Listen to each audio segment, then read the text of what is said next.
Adam Smith and the Invisible Hand. In the 18th century war between England and France, with a population 3 times larger than England's, raised the question of why it wasn't wealthier than England. The truth was that the capitalist economy was emerging. So, who could explain capitalism to answer this question? In today's podcast on Economic Story Channel, we'll cross the English Channel, continue our journey through time, and explore the work of a great economist, Adam Smith. He was a Scotsman, regarded as the founder of capitalism and one of the greatest minds in economics.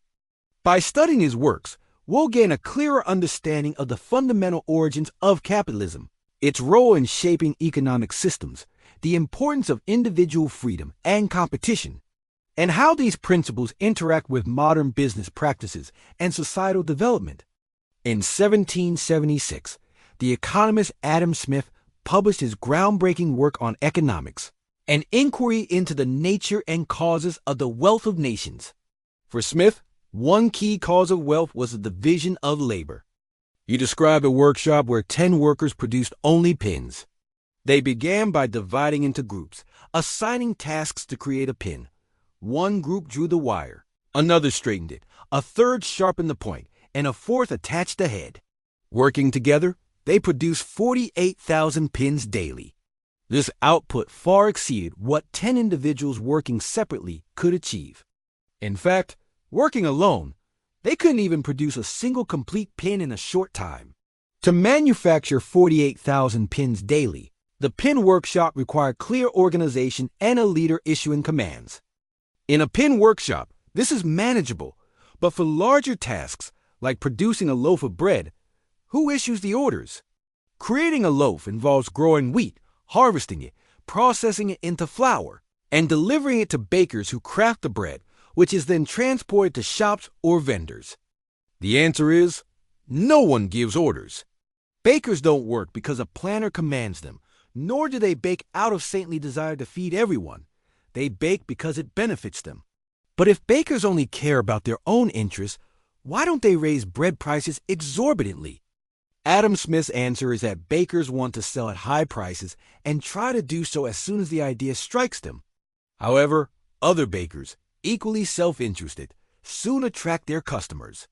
Even if a baker is the only one in town, it can't be too greedy.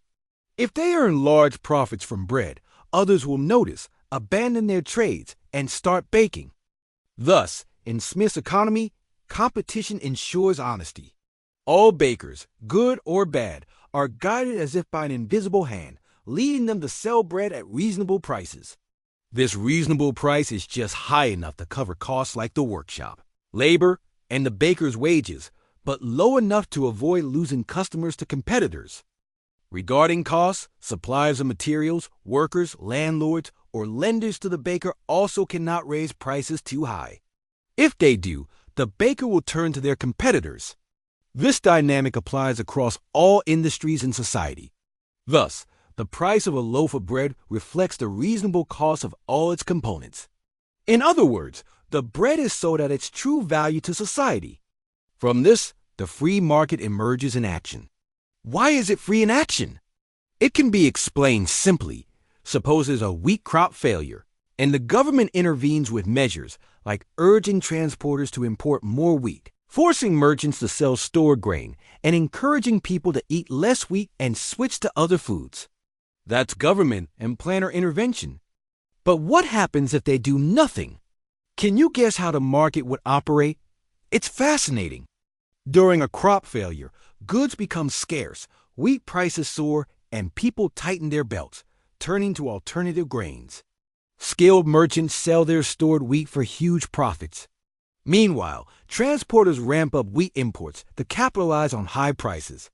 Simply put, the free market organizes everything far more efficiently than any planner could. If customers can't buy bread from their preferred baker, or if bakers can't set their own prices, or if a barber can't switch to baking, the system won't function smoothly. Thus, everyone needs reasonable freedom. Now we understand why. To earn profits, each person must sell something others want. If someone tries to charge too much, others will step in until prices drop. Thus, Goods are sold at roughly the total cost of production land, labor, machinery, and so on. If people don't buy a product, it means it's not worth the resources used to make it. The seller must exit the business, freeing up resources like workshops, labor, and other assets they're wasting. In Adam Smith's economy, the market itself identifies what people want and finds the most efficient way to provide it. Although most market participants primarily care about themselves, aiming to earn money and profits, Smith's idea is that the market can create order without anyone issuing commands. This idea has become the core philosophy of economics to this day. In this podcast, we've glimpsed the concept of market self-regulation and order. However, Adam Smith knew markets have their limits.